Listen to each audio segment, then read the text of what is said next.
في المجالس فافسحوا يفسح الله لكم يا أيها الذين آمنوا إذا قيل لكم تفسحوا في المجالس فافسحوا يفسح الله لكم يا أيها الذين آمنوا إذا قيل لكم تفسحوا في المجالس فافسحوا يفسح الله لكم يا Al-Aqimah itu berkenaan dengan kitab yang membahas tentang hukum-hukum makanan.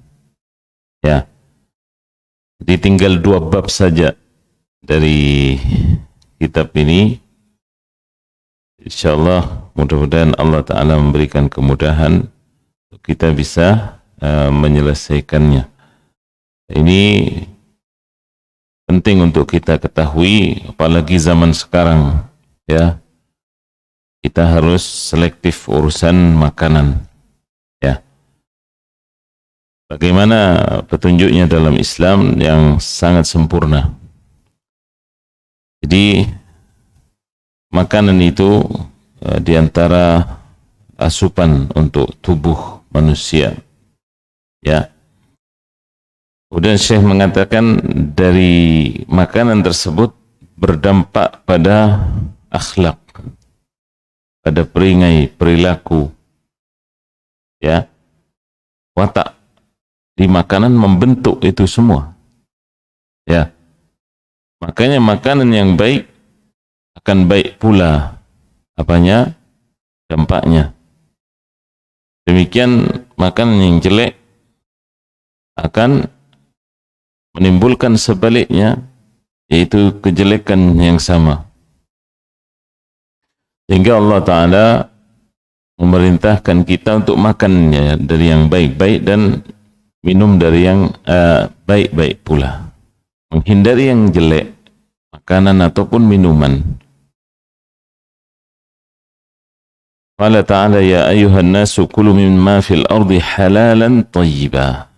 Wahai sekalian manusia, makanlah dari apa yang ada di bumi ini yang halal, yang baik.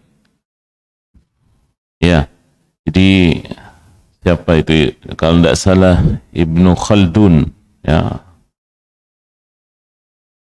Rahimahullah, ini beliau punya kitab namanya Muqaddimah, Al-Muqaddimah yang masyhur. Kalau tidak salah dinyatakan, ya, atau di kitab yang lainnya dari beliau mengatakan bahwa apa? Beliau itu kan orangnya rahal, itu mengembara. Jadi beliau begitu sampai daerah, wilayah, negeri, diselidiki juga apa? Makanan daerah penduduk setempat. Sampai beliau menyebutkan apa?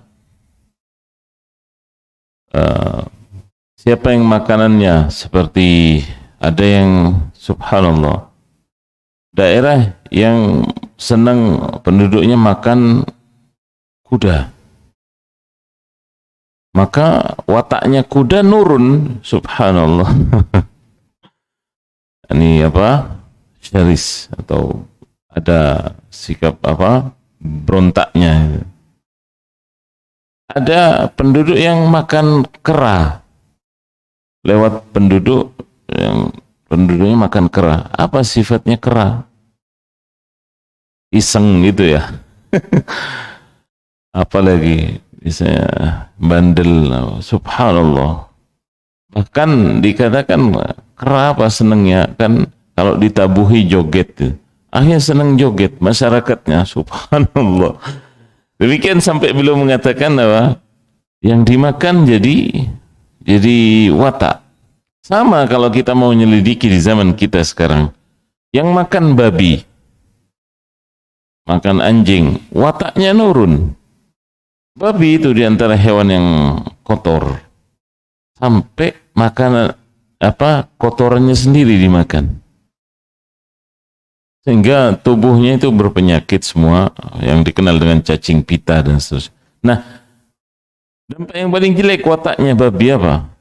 naudzubillah, babi itu kalau ada yang pejantan lain pingin dengan pasangannya, dibantunya. Dibantu. Makanya orang barat yang makan-makan orang kafir ini, makan-makan babi, istrinya suruh dansa sama orang, dipersilahkan biasa. Entah sampai mana nanti.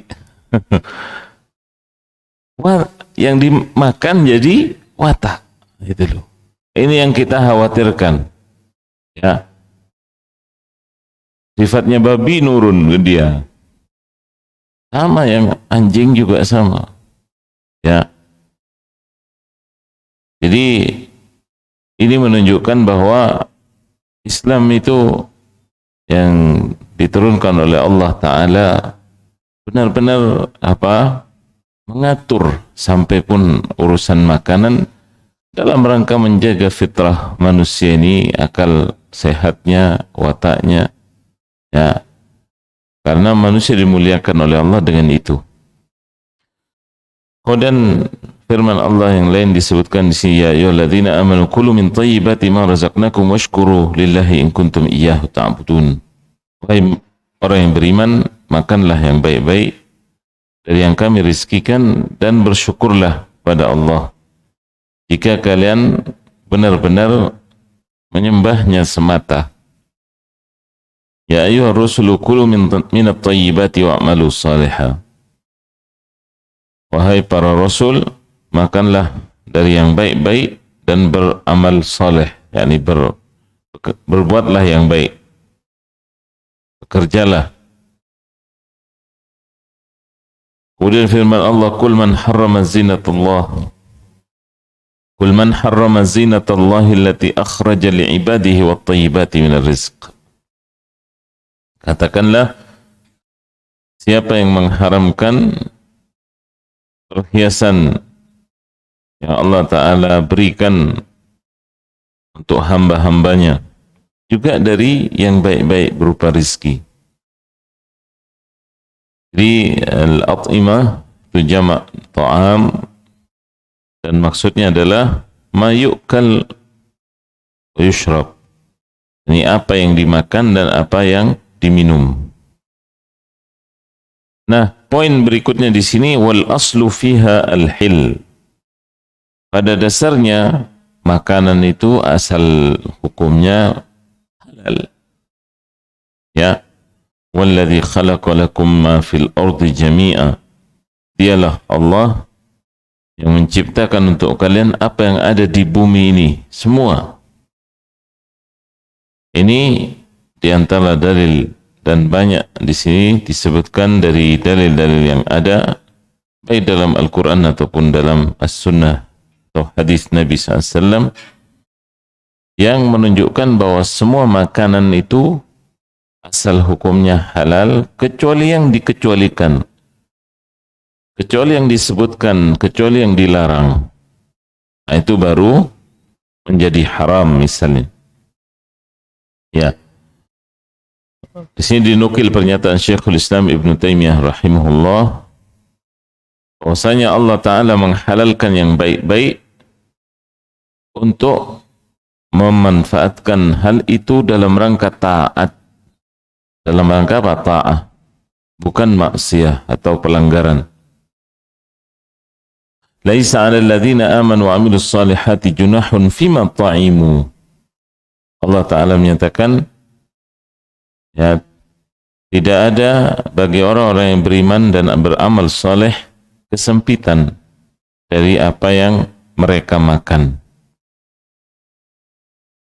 Jadi tidak boleh, dari ayat ini kata beliau, tidak boleh menjadikan perkara-perkara mubah itu untuk melakukan maksiyah atau pelanggaran. Seperti orang yang memberi daging atau roti dalam rangka apa? Dalam rangka kemudian meminum khamr, atau dengan makan dan minum yang lezat tadi sehingga badannya kuat. Untuk apa? Na'udzubillah, berbuat keji di sini, ini berbuat rusak. Ya, fawahish termasuk naudzubillah zina. Dan di antara makanan yang baik yang dimakan kemudian tidak disyukuri, maka ini semua akan tercela. Allah Ta'ala berfirman, "Tsumma latus'alunna yawma idzin 'anil na'im."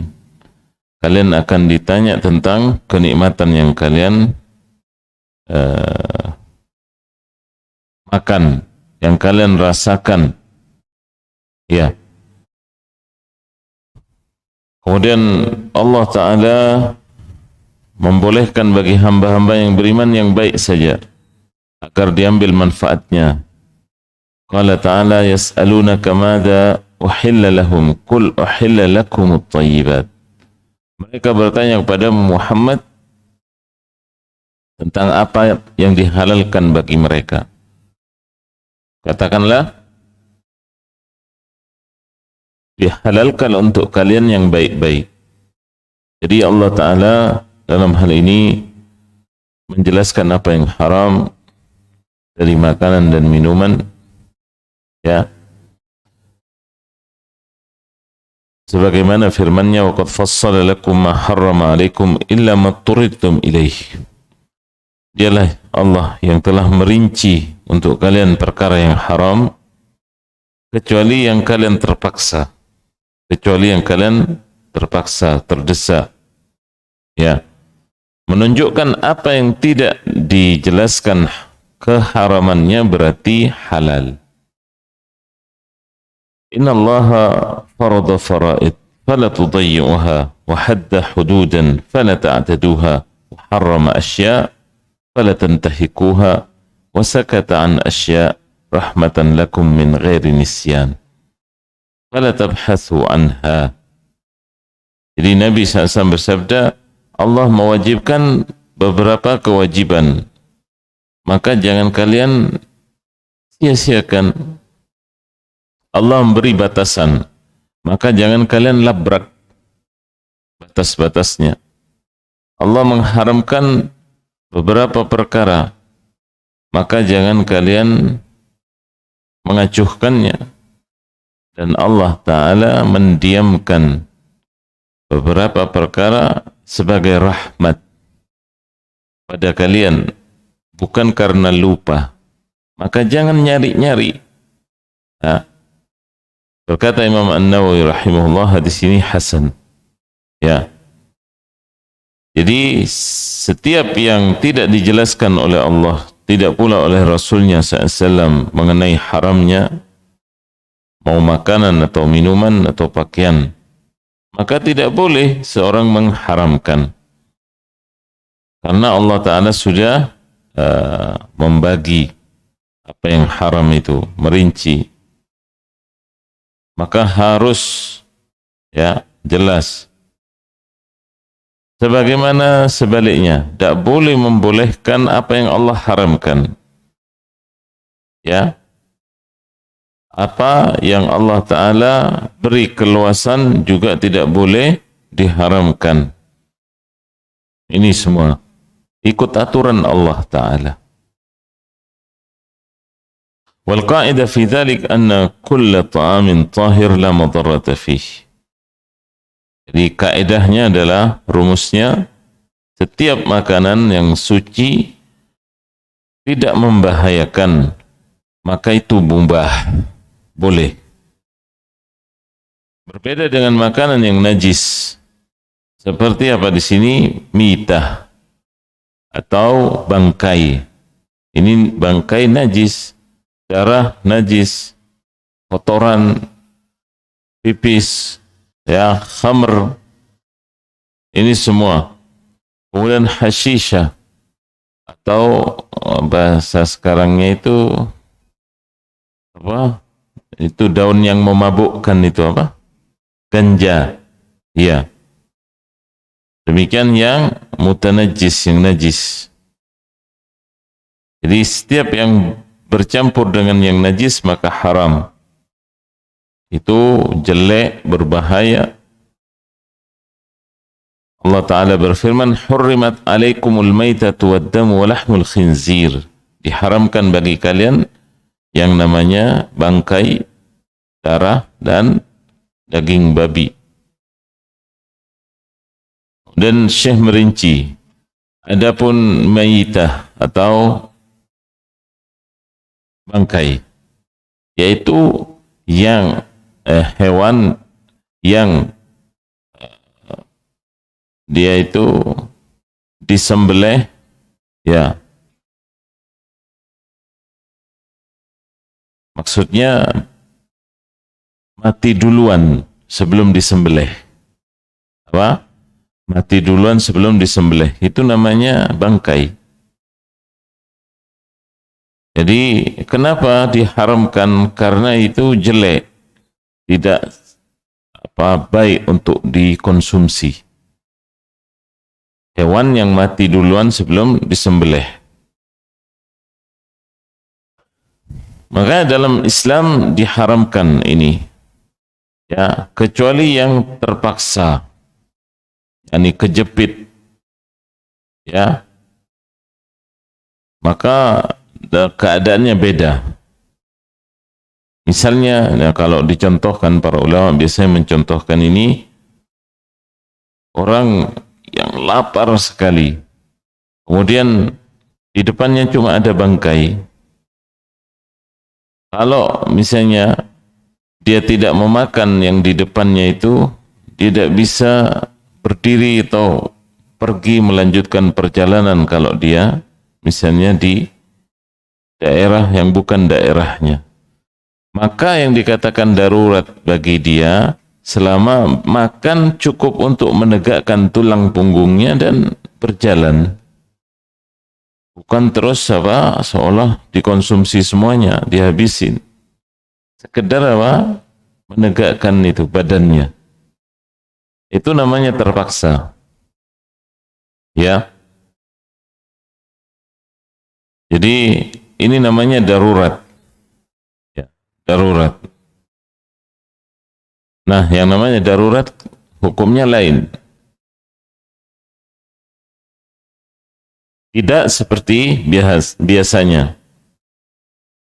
Jadi ini diantara syarat dalam memilih tadi, agar jangan mengkonsumsi yang jelek, ya,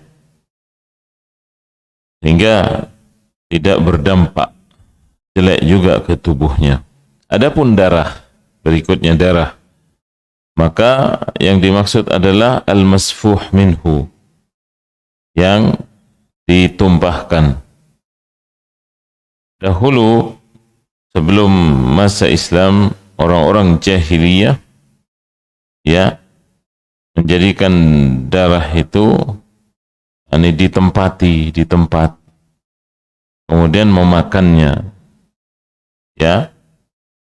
Adapun darah dari hasil sembelihan yang istilahnya masih lengket di daging, tapi sudah disembelih daging hewan tersebut, termasuk darah yang masih ada di urat-urat yang tersisa misalnya, maka ini hukumnya mubah, ya, sekalipun diusap dengan tangannya, ya, atau dengan dengan kapas, maka ini tidak najis, ya.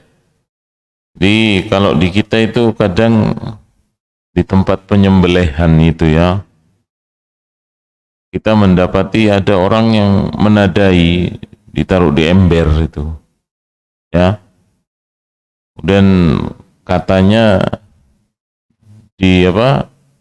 dididihkan di api, dan nanti itu mengeras, kemudian dipotong-potong dijual.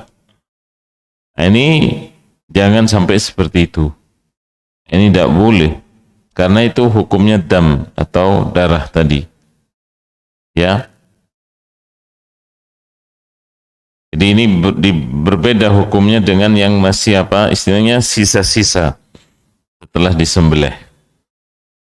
Kemudian wala yahillu minal at'imah ma fihi madarrah kas-sum wal khamr wal hashisha wad dukhan at-tibgh.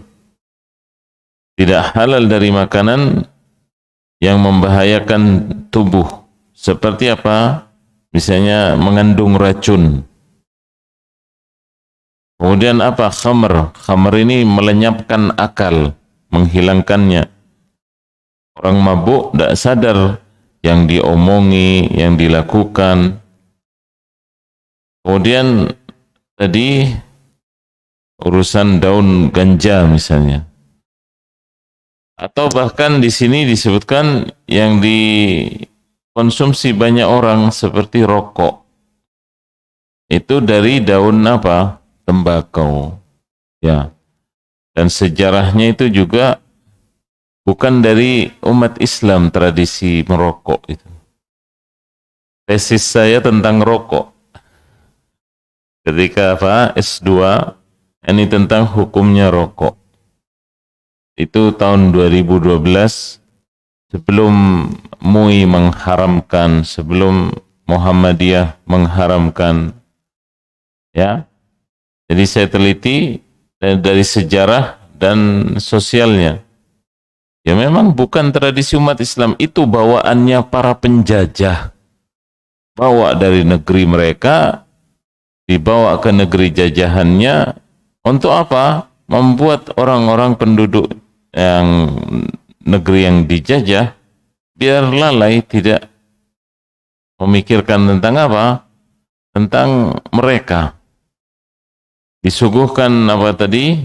Tembakau itu nanti kan mereka bawa ganja, dibuat rusak penduduknya. Ya, sehingga dirusak akalnya, akal sehatnya. Ini yang harus kita ketahui, jangan kemudian apa? Hanya tidak terima ketika dikatakan rokok haram. Ya, karena apa? Biasanya nafsunya diusik. Ya nanti ujung-ujungnya orang di pabrik semua nganggur nanti, yang apa? Artinya dalam Islam itu maksudnya biar apa? Orang cari yang lain, yang halal. Ya, cari yang halal. Kemudian di antara firman Allah, wala tulqu biaidikum ila tahlukah. Jangan kalian menjerumuskan diri pada kebinasaan. Ini jangan bunuh diri. Ayat ini menunjukkan, kata Syekh, mengenai haramnya makan atau minum yang berbahaya. Makan dan minum yang berbahaya. Ya. Ditambah dengan dalil-dalil yang lain menunjukkan pengharaman urusan makan minum yang berbahaya bagi akal dan badan. Jadi subhanallah, padahal termaktub atau ditulis gitu ya, rokok membahayakan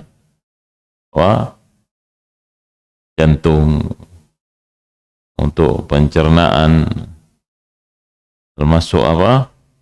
Mendatangkan banyak macam penyakit, berbahaya bagi ibu yang hamil dan akan janin, ya, dan menimbulkan apa itu katanya? Itu apa? Urusan bagi kaum laki-laki ini bisa impotensi, ya kan? Tapi orang kebanyakan sudah dari dulu dan semacamnya. Ini dari sini barometer keimanan kita pada Allah Ta'ala diuji, ya. Nah, ini semuanya butuh juga pada keimanan, ya. Harus keimanan itu di atas hawa nafsu. Kemudian beliau menyatakan lagi tentang makanan yang boleh itu ada dua jenis. Ada yang sifatnya hayawanat, ada yang sifatnya nabatat. Makanan itu bisa dari jenis, ya, hewani atau nabati bahasa kitanya ini. Seperti apa? Misalnya biji-bijian, buah-buahan. Maka ini dibolehkan selama tidak membahayakan. Mengenai yang sifatnya hewani, ada dua. Ada hewan yang hidupnya di darat, ada yang hidup di laut. Ya, hewan itu. Yang hidup di darat boleh, kecuali dari jenis-jenis yang diharamkan. Di antara misalnya al-humurul ahliyah. Ya. Al-humurul ahliyah di sini dinyatakan haram oleh Nabi SAW dalam hadis. Wa adina fi luhumil khail. Namun Nabi mengizinkan untuk dagingnya kuda. Nanti kalau di dalam mazhab ini dibahas, ya, memang ada yang mengharamkan, ada yang menyatakannya halal, ya. Baik, jadi dari hadis ini muttafaq alaih adina, yakni dibolehkan. Artinya misalnya dahulu pada saat apa, dalam rombongan ada hewan lain, ya terpaksa dengan apa, kudanya, ya. Baik, berikutnya dari hewan-hewan yang diharamkan juga, yaitu yang punya taring, gigi taring maksudnya. Rasulullah SAW melarang, mengharamkan itu. Seperti apa? As-siba'. As-siba' ini maknanya binatang buas. Singa, harimau, ya, serigala, itu semuanya dari jenis siba'. Ya. Dan dikecualikan dalam hal ini ada namanya hewan ad-dhaba'. Ya. Hewan jenis ini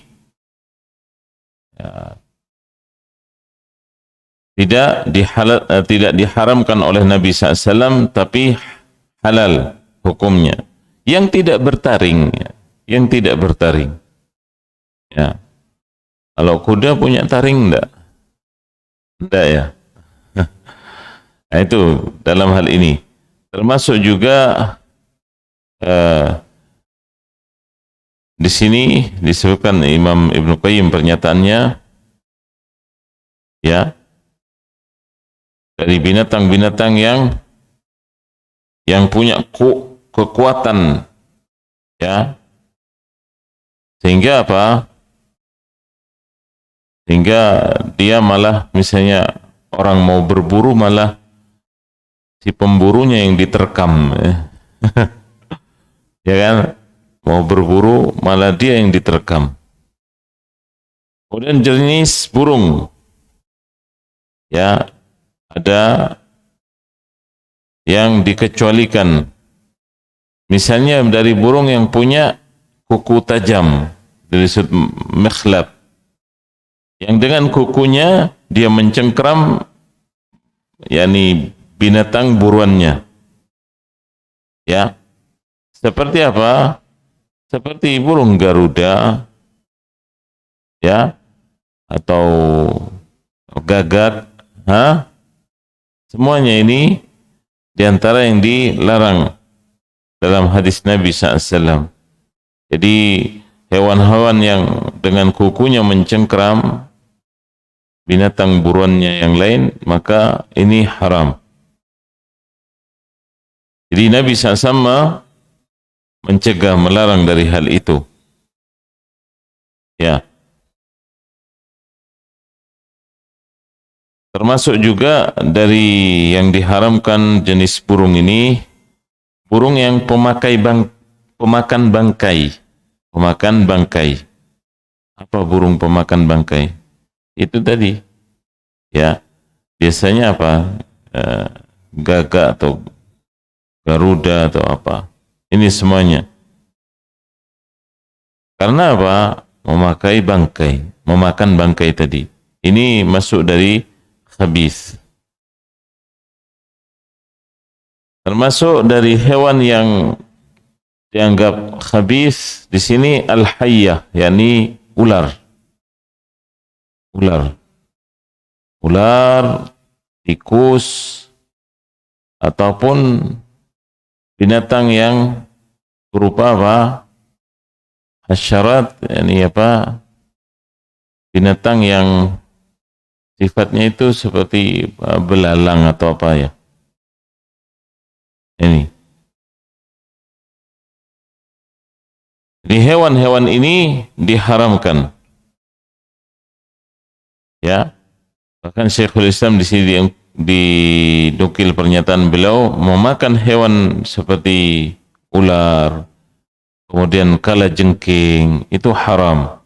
Disepakati oleh generasi terdahulu dari umat Islam. Siapa yang memakannya dengan menganggap halal, maka disuruh taubat. Orang yang menganggap, orang sekarang kadang minum darah ular gitu ya. Kan yang nanti beralasan, kan yang diharamkan makan dagingnya. Ya sak darahnya haram ular. Bahkan saya mengetahui pernah ada melihat video itu, tentara dari suatu negara itu disuruh minum ular, minum apa? Darah ular. Sembelih ularnya, ditadai apa? Darahnya diminum.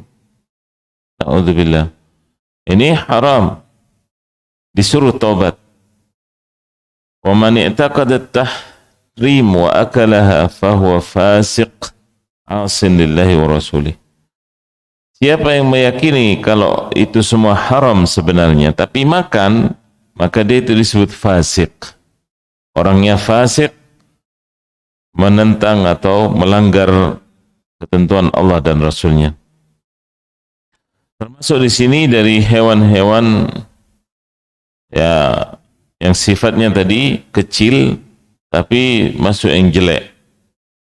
Ya, yaitu apa yang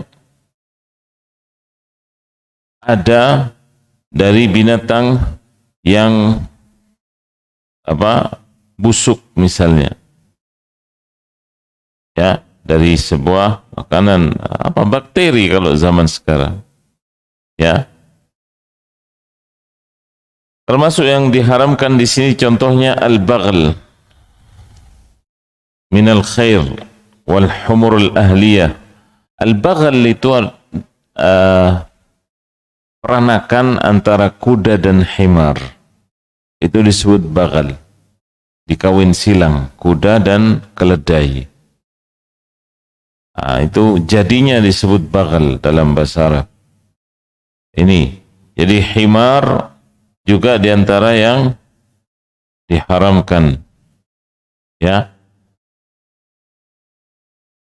Dan para ulama kata Syekh di sini secara umum menyebutkan yang diharamkan dari hewan-hewan darat itu sampai 6 ya kriterianya. Yang pertama yang disebutkan dalam dalil secara khusus tadi disebutkan al-humurul ahliyah, yakni keledai. Ya. Ma wada'a lahu had wa dhabit. Kemudian yang kedua haram karena disebutkan spesifiknya dalam Islam. Ya. Seperti misalnya yang punya kuku taring dari hewan pemburu. Ya. Atau yang punya kuku untuk mencengkram dari jenis burung. Nah, ini kriteria haram. Yang kedua. Yang ketiga yaitu karena memakan bangkai. Seperti tadi apa? Gagak dan semacamnya. Kemudian ada yang sifatnya karena jijik, menjijikkan. Seperti apa? Tikus. Tikus menjijikkan. Demikian ular. Kenapa menjijikkan? ya hidupnya digorong-gorong di tempat kotor, ya kan? Tikus kan begitu. Bahkan sifatnya nanti nurun. Apa sifatnya tikus itu? Ya, tikus itu dari Ibnu Utsaimin rahimahullah dalam majelisnya pernah ditulis oleh muridnya, kalau apa? Dari orang terdahulu menyebutkan tikus ini punya sifat kadang mencuri emas yang dimiliki seseorang di dalam rumahnya. Jadi dia tidak makan tapi dimuntahkan di tempat lain, kan bingung orangnya yang punya. Nah, ini wataknya nanti nurun. Ya, biasanya kan merusak gitu ya di rumah. Kemudian yang kelima yaitu apa? Hewan yang melahirkan dari apa ini? Dari yang dia makan. Dicontohkan di sini al-baghl tadi, yaitu peranakan kuda dan himar. Kemudian yang keenam yang diperintahkan oleh Allah Subhanahu untuk dibunuh. Maka itu berarti haram. Yang Allah Ta'ala perintahkan untuk dibunuh. Ya, atau yang dilarang untuk dibunuh. Al-fawasiq. Ya. Al-fawasiq al-khams. Ada jenis binatang-binatang yang disebut fawasiq, yang merusak. Seperti tadi itu. Nah, di sini dicontohkan selain yang 5, tikus, ular, apa tadi, kalajengking dan semacamnya itu, ditambah hudhud. Nah, hudhud ini karena apa? Binatang di zamannya Nabi Sulaiman berjasa itu, bawa kabar kalau di Sabah di Yaman itu ada Ratu Bilqis yang kemudian tunduk pada Nabi Sulaiman alaihissalam. Itu hudhud. Burung di kita mungkin, tapi itu di antara burung terindah, burung yang paling indah di Arab. Kalau di kita mungkin cendrawasih gitu ya, burungnya indah. Itu di sana hudhud. Memang modelnya di sini kayak ada mahkota gitu. Itu hudhud. Kemudian ada as-surat. As-surat ini kenapa dilarang untuk dimakan? Subhanallah. Ya, di penelitian modern as-surat ini jenis burung seperti gagak modelnya, tapi dia ini dikatakan fawasiq, punya sifat jelek.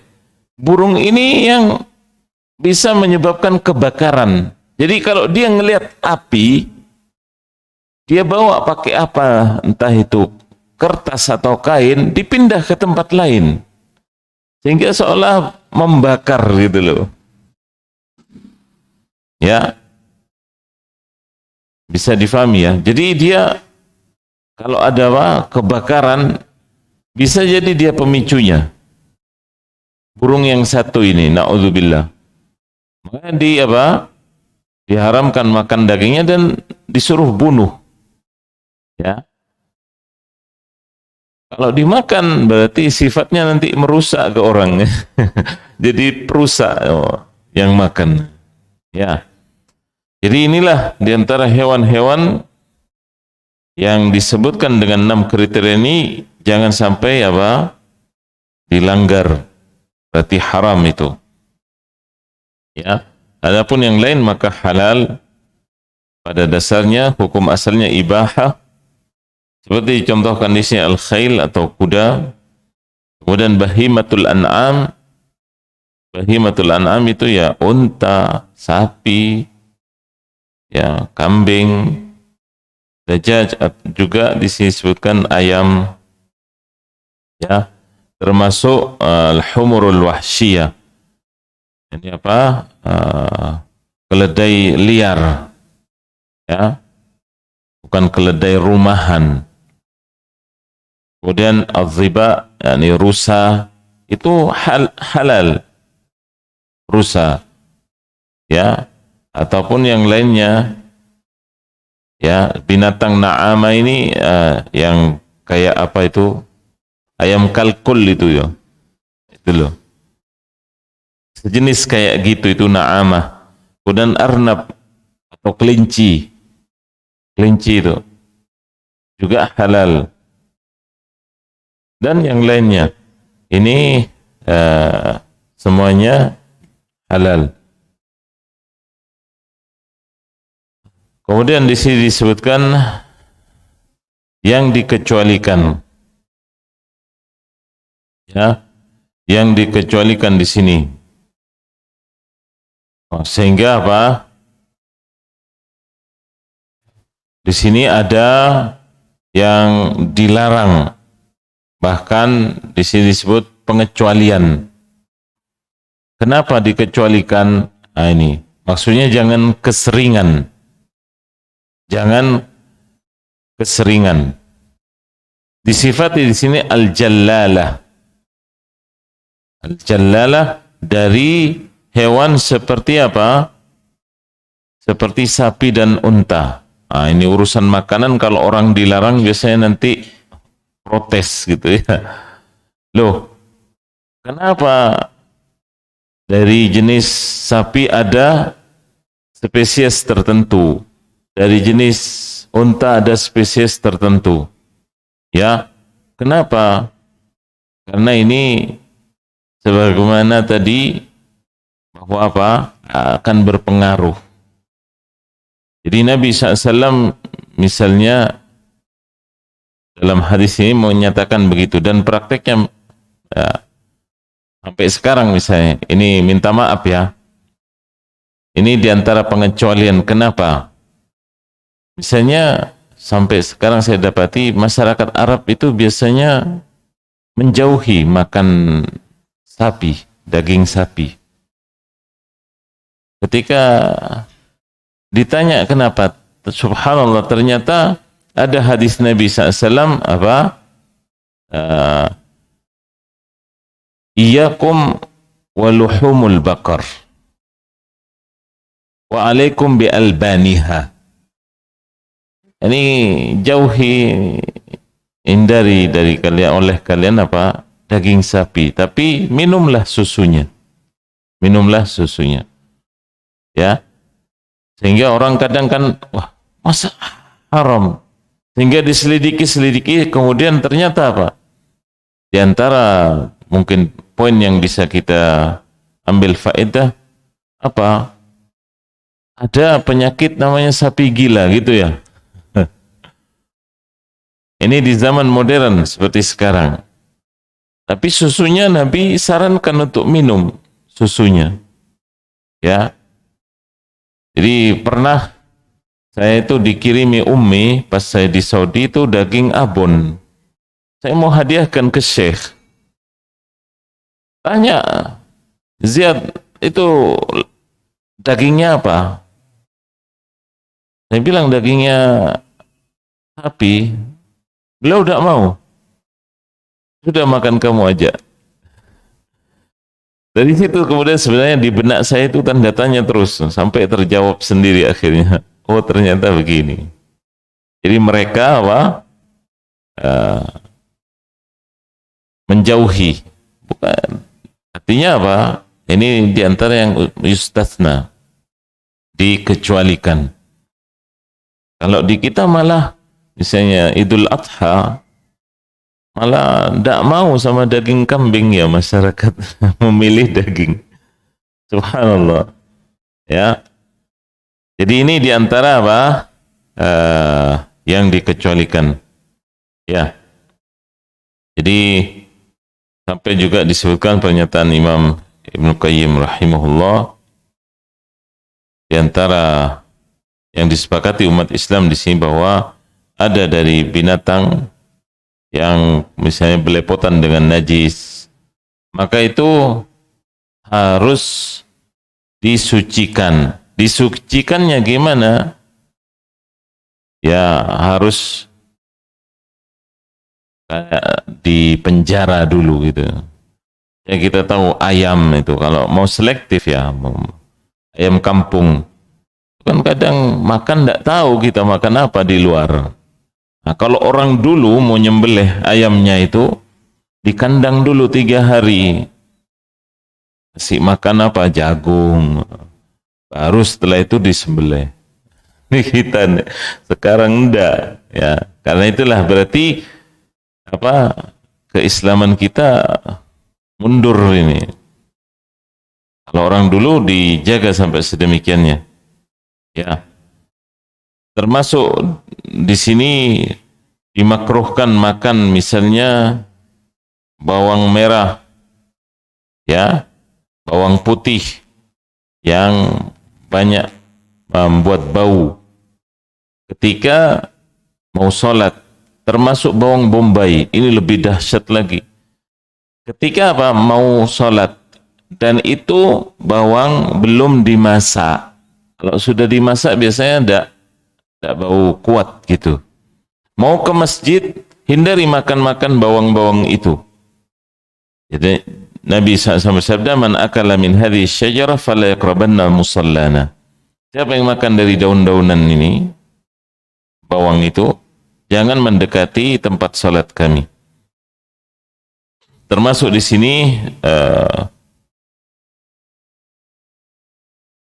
kriteria al-ittirar atau terpaksa dengan yang tidak terpaksa, ini dibedakan, ya.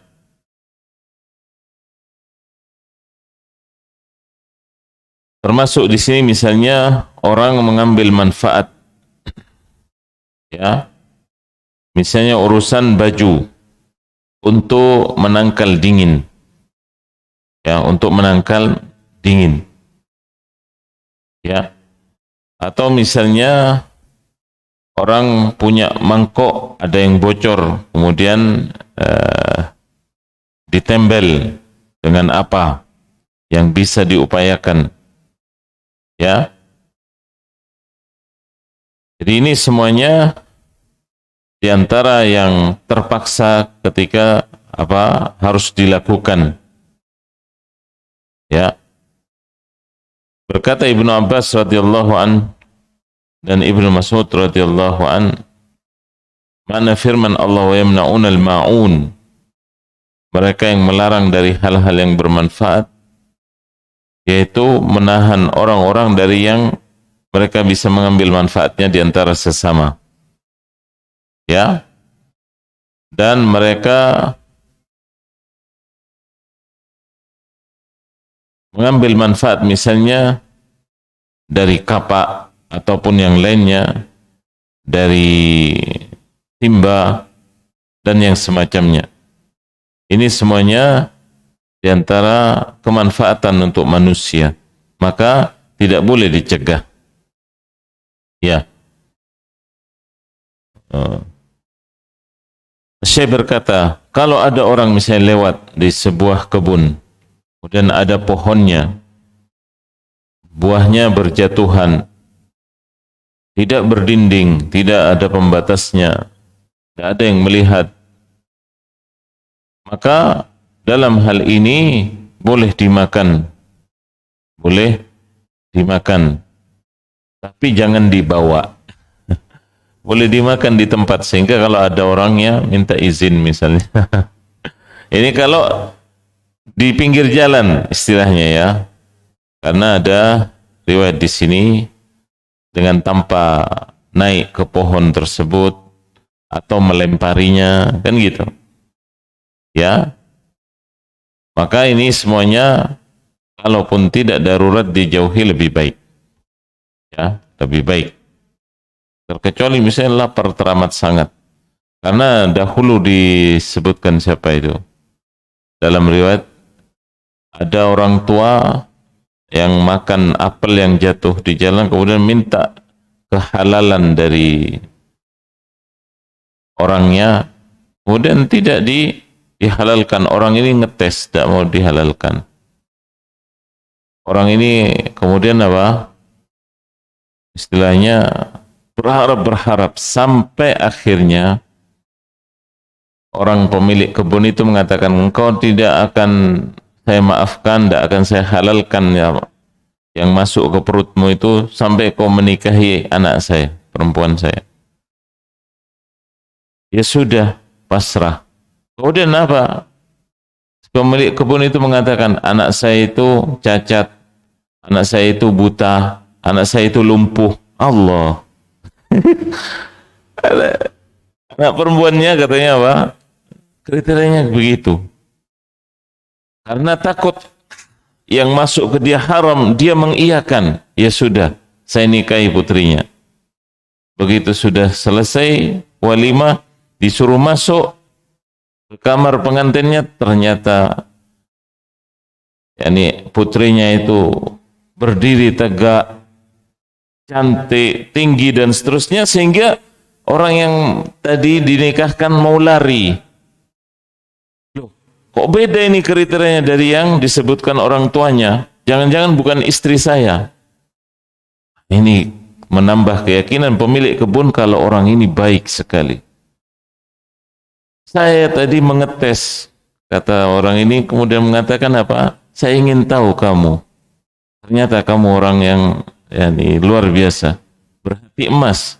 Sampai dari pernikahan ini lahir Imam Abu Hanifah rahimahullah.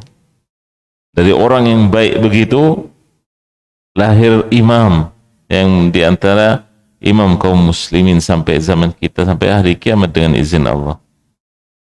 Itu dampaknya makan baru satu apel gitu ya.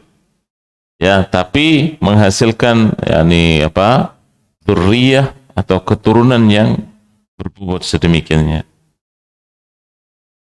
Kemudian di sini Syekh menyebutkan juga ya berkenaan dengan batas-batas tadi yang boleh dimakan, misalnya yang tidak berpagar itu tidak juga dijaga, tidak ada penjaganya, maka itu boleh dimakan yang tadi ya. Kemudian juga buahnya jatuh sendiri ya, hanya beberapa, bukan sekumpulan atau banyak, tidak naik, ini kriteria tadi. Kemudian tidak dibawa pulang, artinya dibungkus ya. Ini yang kelima, itu benar-benar butuh baru boleh ya. Kemudian wajib muslim itu menjamu muslim yang lain ya. Kalau enggak, misalnya lain kota, sehari semalam ya.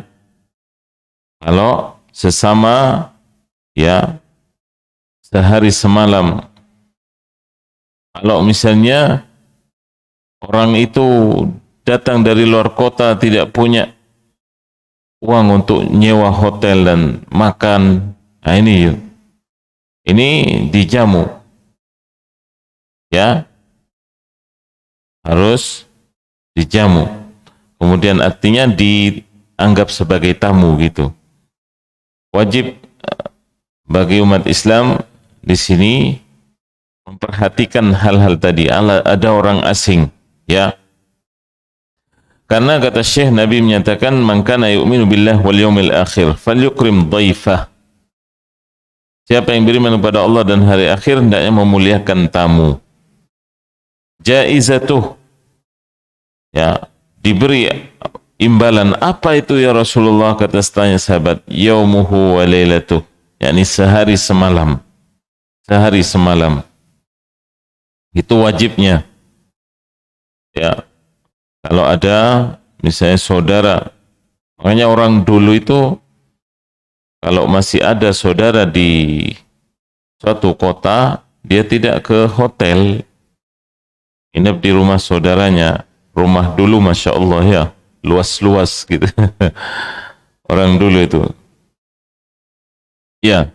Jadi sampai pun di sini diantara dalil yakni memuliakan tamu, bagaimana kisahnya Nabi Ibrahim alaihissalam. Ketika yang datang itu sebenarnya malaikat, tapi bentuk penghormatan beliau dibikinkan makanan, ya, disuguhkan kepada tamunya dan semacamnya. Jadi ini mengingatkan saya kalau orang dulu itu kalau begitu ada tamu di pagar langsung ngomong, ayo bilang ke belakang bikin teh atau kopi. Masih kecil kita sudah dibiasakan begitu. Nah, kita sekarang di zaman yang orang-orang jarang bertamu, tidak mau ditamui dan semacam ini, di antara kekurangan yang ada yang harus kita benahi, ya. Jadi tidak ada orang sekarang ramah, misalnya ngajak monggo ini, tidak ada. Saya mendapatinya ini di antara bentuk kurang tahu tentang ajaran Islam yang sebenarnya senang pada tamu dan menjamu tamu, ya. Meskipun di kota-kota yang masih banyak yang sederhana, ya, itu orang-orangnya masih senang dengan tamu, ya. Allahul musta'an. Jadi ini diantara yang bisa saya rangkumkan dalam masalah ini berkenaan dengan ahkamul at'imah. Selebihnya wallahu ta'ala alam, wa sallallahu ala nabiyina Muhammad wa ala alihi wa sahbihi wasallam. Ini sudah lewat, ya. Apa masih ada dialog? Baik, kita akhiri. Subhanakallahumma bihamdik, asyhadu an la ilaha illa anta, astaghfiruka wa atubu ilaik. Assalamualaikum warahmatullahi wabarakatuh. وإذا قيل انشزوا فانشزوا يرفع الله الذين آمنوا منكم والذين أوتوا العلم درجات وإذا